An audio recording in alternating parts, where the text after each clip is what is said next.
આપણી સંકલ્પ ન્યૂઝ ચેનલને સબસ્ક્રાઇબ અને લાઇક કરો, બેલ આઇકન દબાવો જેથી આવનાર ન્યૂઝ અપડેટ્સની નોટિફિકેશન આપના મોબાઈલ પર સૌથી પહેલા પહોંચે. Like, subscribe and share the video. નમસ્કાર દર્શક મિત્રો, હું છું ચાંદની ચૌધરી. સંકલ્પ ન્યૂઝમાં આપ સૌનું સ્વાગત છે.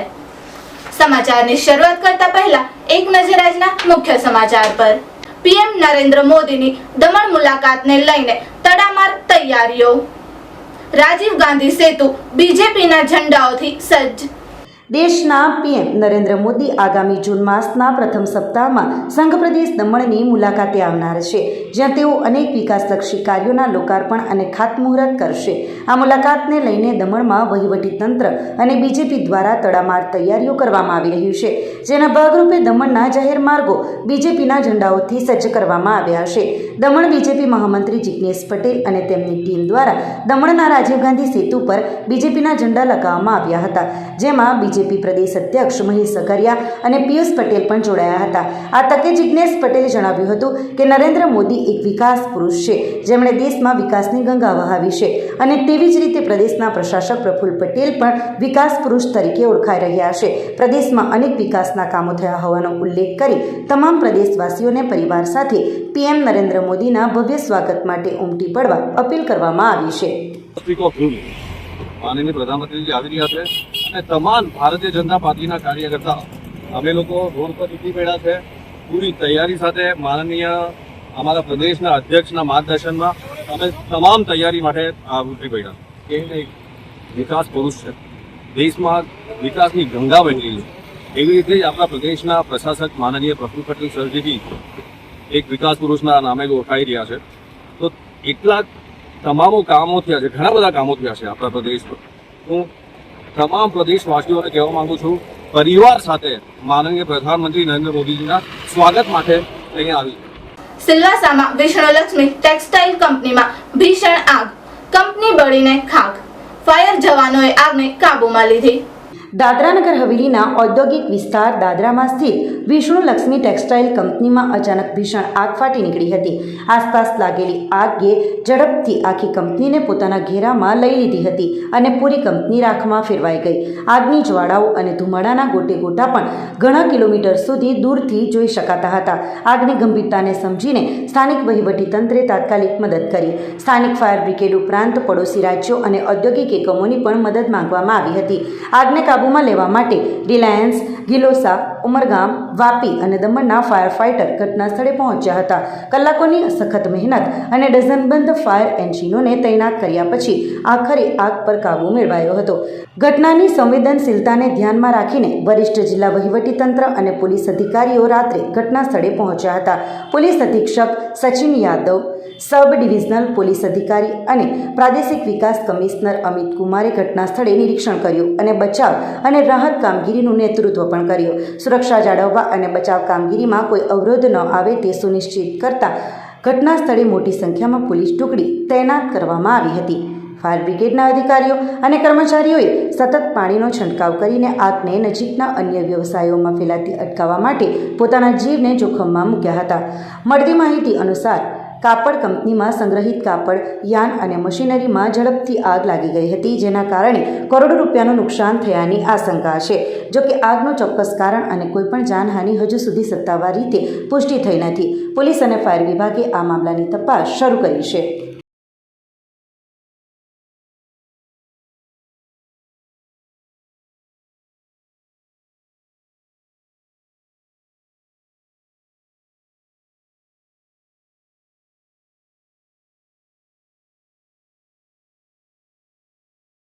પ્રધાનમંત્રીની દમણ મુલાકાત પૂર્વે દમણના ઐતિહાસિક મશાલ ચોક સર્કલનું યુદ્ધના ધોરણે નવીનીકરણ. નાની દમણમાં આવેલ ઐતિહાસિક મશાલ ચોક ખાતે છેલ્લા 10 થી 12 દિવસોથી મશાલ ચોક સર્કલનું બાંધકામ અત્યંત ઝડપથી ચાલી રહ્યું છે અને આગામી 4 થી 5 દિવસોમાં આ કામગીરી પૂર્ણ થઈ જશે.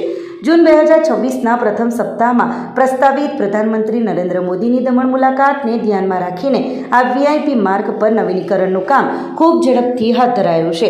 વર્ષ 2022ના ઓક્ટોબર અને નવેમ્બર દરમિયાન કુંતા બોર્ડરથી ટીનબત્તી સુધીના માર્ગને પહોળો કરવાના પ્રોજેક્ટ અને ભૂગર્ભ પાઇપલાઇન શિફ્ટિંગની કામગીરી દરમિયાન ટ્રાફિકને નડતરરૂપ ન બને તે માટે અહીંથી જૂની મશાલ અને શહીદોની પ્રતિમાઓ આદરપૂર્વક હટાવી લેવામાં આવી હતી. હવે જૂના માળખાના સ્થાને કોઈ પણ જૂનું સ્ટ્રક્ચર પુનઃ સ્થાપિત કરવાને બદલે નવું સ્મારક બનાવવામાં આવી રહ્યું છે, જેમાં કલાત્મક નવી મશાલ, શહીદોની સ્મૃતિ તકતીઓ, આકર્ષક કાયમી LED લાઇટિંગ સિસ્ટમ અને હરિયાળું લેન્ડસ્કેપ એરિયા સ્થાપિત કરવામાં આવશે. હાલ તો આખું સ્ટ્રક્ચર પૂર્ણ રીતે તૈયાર થવાની દિશામાં ઝડપભેર આગળ વધી રહ્યું છે, જે આવનારા દિવસોમાં શહેરની સુંદરતામાં વધુ એક મોરપીંછ ઉમેરશે.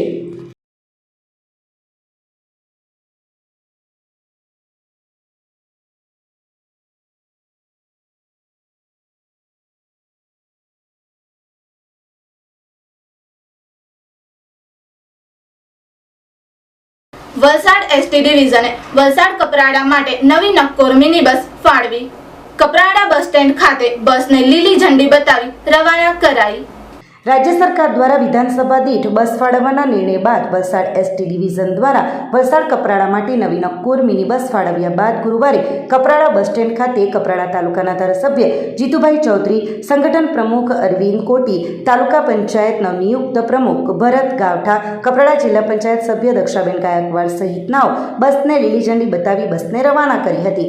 ધારાસભ્યએ જણાવ્યું હતું કે આવનારા સમયમાં સરકારની બોર્ડર વિલેજ યોજના હેઠળ વિદ્યાર્થીઓ માટે વિશેષ બસ રૂટ શરૂ કરાશે, જે વિદ્યાર્થીઓના આવવા અને પરત જવાના સમયે દોડશે, જેને લઈ અંતરિયાળ વિસ્તારોના વિદ્યાર્થીઓ જે આવાગમનની સુવિધાના અભાવે અભ્યાસ અધવચ્ચે છોડી દેતા હતા તેઓ હવે અભ્યાસ કરી શકશે. મુખ્યમંત્રી ભૂપેન્દ્ર પટેલ, નાયબ મુખ્યમંત્રી હર્ષભાઈ સંઘવીનો પણ આ તબક્કે આભાર વ્યક્ત કર્યો હતો. આ પ્રસંગે વલસાડ ડેપોના ઇન્ચાર્જ ડેપો મેનેજર કેસી પટેલ સહિત કપરાડા જિલ્લા તાલુકા પંચાયતના સભ્યો વગેરે ઉપસ્થિત રહ્યા હતા. बोलो भारत माता की जय, भारत माता की जय, भारत माता की जय, भारत माता की मातरम. बोलो भारत.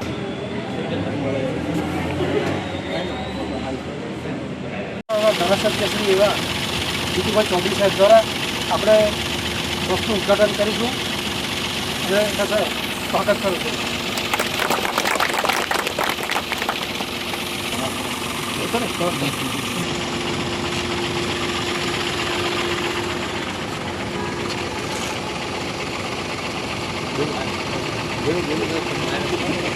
વલસાડ રૂટના નવી બસના લોકાર્પણ પ્રસંગે ઉપસ્થિત આપણા ભારતીય જનતા પાર્ટીના પ્રમુખ આદરણીય ભાઈ અરવિંદભાઈ, આપણા નવનિયુક્ત કપરાડા તાલુકા પંચાયતના પ્રમુખ આદરણીયભાઈ ભરતભાઈ, ઉપપ્રમુખ શ્રી બેન સિદ્ધુબેન, અમારા તાલુકા પંચાયતની સમગ્ર આખી ટીમ, જિલ્લા પંચાયતના સભ્ય બેન દક્ષાબેન, ભાઈ ભગવાનભાઈ, ભાઈ સીતારામભાઈ, સમગ્ર તાલુકા પંચાયતની ટીમ અને ભારતીય જનતા પાર્ટીના એક કાર્યકર્તા, ખાસ કરીને ગુજરાત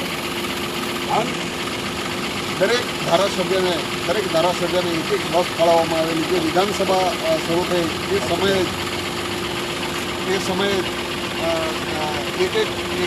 એક ધારાસભ્ય એક વિધાનસભા દીઠ ટોટલ આખા ગુજરાતને 182 બસ ફાળવવામાં આવેલી. તેમાંની આ આપણી કપરાડા તાલુકાની કપરાડા વિધાનસભાની બસ છે. એને રેગ્યુલર રૂટ આપણો કપરાડાથી વલસાડનું શટલ ટાઈપનું જે રૂટ છે એ રેગ્યુલર રૂટ ચાલુ છે.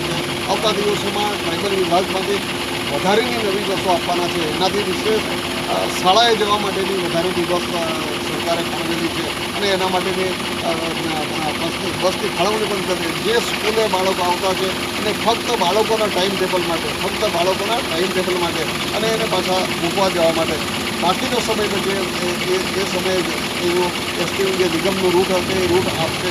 એ પ્રમાણે દરેક કપરાડા છે તો કપરાડા હાઈસ્કૂલની અંદર આવતા વિદ્યાર્થીઓ કે દૂરથી આવતા એનું રૂટ પ્રમાણે દરેક આચાર્ય પાસેથી માહિતી લઈને એ રૂટ પણ ચાલુ કરવાનું છે. એ પણ ટૂંક સમયની અંદર જેમ સ્કૂલ શરૂ થાય એટલે એની તૈયારી પણ આપણે કરીશું.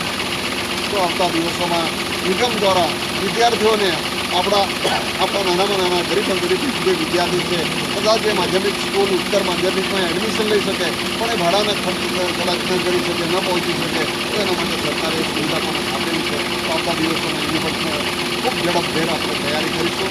ધરમપુરમાં આવેલ શ્રીમદ રાજચંદ્ર મહિલા ગૃહ ઉદ્યોગ ખાતે ધરમપુરના ધારાસભ્ય અરવિંદભાઈ પટેલે મુલાકાત લીધી.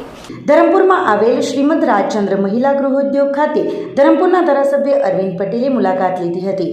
શ્રીમદ રાજચંદ્રના સાનિધ્યમાં મોટી સંખ્યામાં મહિલાઓ સહિત અન્ય લોકો રોજગારી મેળવી પોતાના ઘરનું ગુજરાન ચલાવી રહ્યા છે. શ્રીમદ રાજચંદ્ર ગૃહોદ્યોગ ખાતે મહિલાઓ આત્મનિર્ભર બની છે, ત્યારે રાજચંદ્ર ઉપહાર ગૃહ મહિલા સશક્તિકરણનું ઉત્તમ ઉદાહરણ બન્યું છે. ધરમપુરના ધારાસભ્ય અરવિંદ પટેલ દ્વારા મહિલાઓ સાથે સંવાદ કરી રોજગારી અને કામગીરી અંગેની માહિતી મેળવવામાં આવી હતી. 250થી વધારે મહિલાઓ રાજ ઉપહાર ગૃહ ખાતે રોજગારી મેળવી પોતાનું અને પરિવારનું ગુજરાન ચલાવી રહી છે.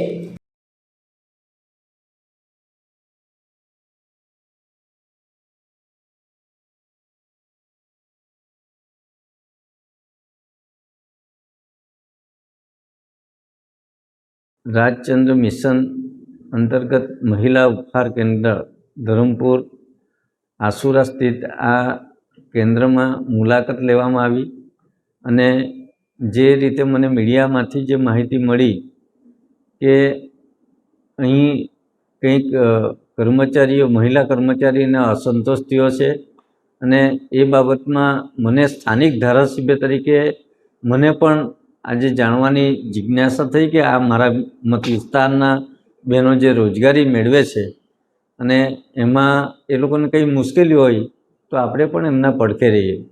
અને મેં આજે જાતે વિઝિટ પણ કરી અને વિઝિટ દરમિયાન મેં બધાના રિવ્યૂ પણ લીધા.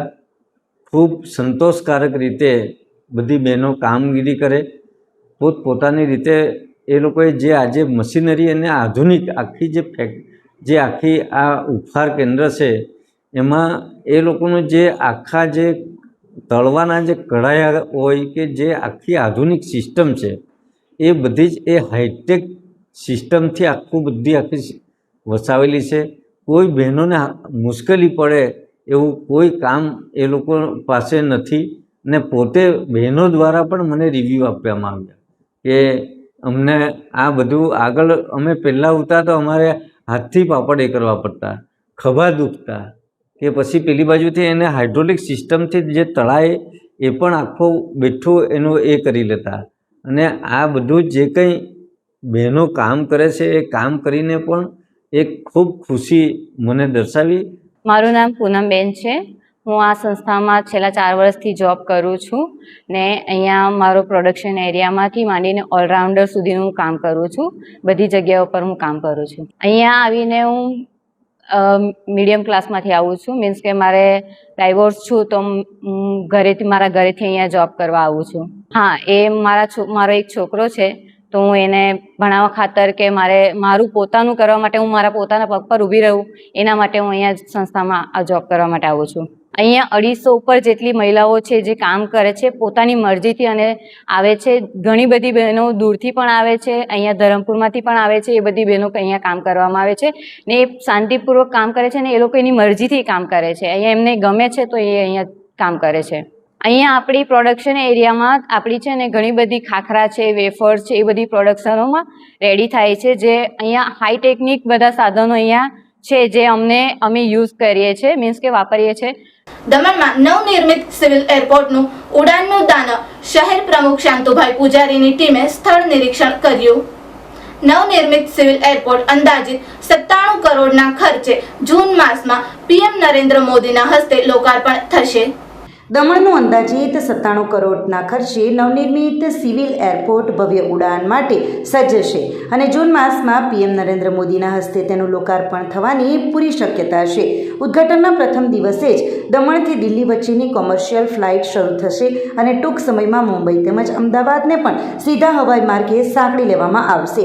પીએમના આગમન અને એરપોર્ટના લોકાર્પણ કાર્યક્રમની પૂર્વ તૈયારીઓ તેમજ વ્યવસ્થામાં કોઈ કમી ન રહી જાય તે માટે દમણ બાદ આજે દાદરાનગર હવેલી બીજેપીના પદાધિકારીઓએ એરપોર્ટની રૂબરૂ મુલાકાત લઈ બારીકાઈથી સ્થળ નિરીક્ષણ કર્યું હતું. આ સમીક્ષા વખતે સેલવાસ બીજેપીના શહેર પ્રમુખ શાંતુભાઈ પૂજારી સાથે દાદરાનગર હવેલીના અગ્રણી નેતાઓ, વેપારીઓ અને ઉદ્યોગપતિઓ ઉપસ્થિત રહ્યા હતા. સ્થળ નિરીક્ષણ દરમિયાન શાંતુભાઈ પૂજારીએ જણાવ્યું હતું કે પીએમ નરેન્દ્ર મોદી પ્રદેશમાં 8મી વખત આવી રહ્યા છે, જે પ્રદેશ માટે ગૌરવની બાબત છે. પ્રશાસક પ્રફુલભાઈ પટેલની કામગીરીની પ્રશંસા કરતા તેમણે ઉમેર્યું હતું કે 2014 પછી તેમના દ્વારા જમીન સ્તર પર થયેલા કાર્યોથી પ્રદેશમાં શિક્ષણ અને સ્વાસ્થ્ય ક્ષેત્રે ક્રાંતિકારી બદલાવ આવ્યો છે. સેલવાસમાં 500 બેડની ક્ષમતાવાળી નમો મેડિકલ કોલેજ અને નમો હોસ્પિટલ કાર્યરત છે, જે સંપૂર્ણપણે સેન્ટ્રલી એસી છે અને ત્યાં 6 કરોડની ઓપીડી સુવિધા ઊભી કરાઈ છે. કેન્દ્ર સરકાર તરફથી ફાળવવામાં આવતા ફંડનો પ્રદેશના વિકાસમાં સાચા અર્થમાં ઉપયોગ થયો છે અને હવે લોકોને નવા એરપોર્ટની ભેટ મળવા જઈ રહી છે. ત્યારે જૂન મહિનાના આ ઐતિહાસિક કાર્યક્રમમાં પીએમ નરેન્દ્ર મોદીના ભવ્ય સ્વાગત માટે તમામ લોકોને મોટી સંખ્યામાં एकत्र થવા अपील કરવામાં આવી છે.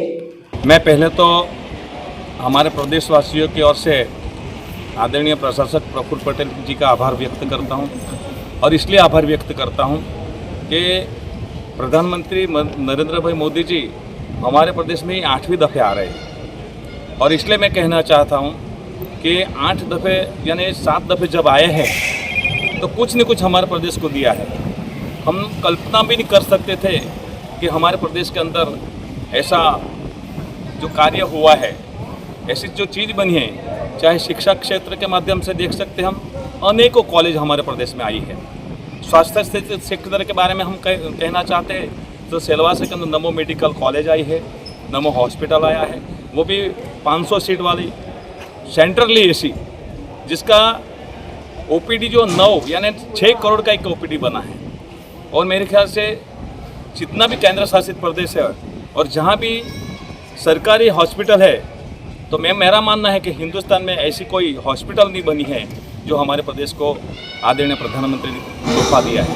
और आज बहुत खुशी व्यक्त करता हूँ कि हमारे प्रदेश के अंदर 8वीं दफ़े हमारे यशस्वी प्रधानमंत्री नरेंद्र भाई मोदी आ रहे हैं. तो हम बहुत खुश हैं, हमारे प्रदेशवासियों बहुत खुश हैं. और आज देख सकते हैं हमारे सेलवास जिला की सभी टीम आई है, सभी व्यापारी भाइयों आए हैं और उत्साहित होने से पहले ये हम लोग स्वयं नया जो एयरपोर्ट बनना जा रहा है, जिसका हम कुछ दिन के बाद तोहफा के स्वरूप में प्रधानमंत्री हमको प्रदान करेगा. તો આ હતા આજના સમાચારો. નવા સમાચારો સાથે કાલે ફરી મળીશું. નમસ્કાર. આપણી સંકલ્પ ન્યૂઝ ચેનલને સબસ્ક્રાઇબ અને લાઇક કરો, બેલ આઇકન દબાવો, જેથી આવનાર ન્યૂઝ અપડેટ્સની નોટિફિકેશન આપના મોબાઈલ પર સૌથી પહેલા પહોંચે. Like, subscribe and share the video.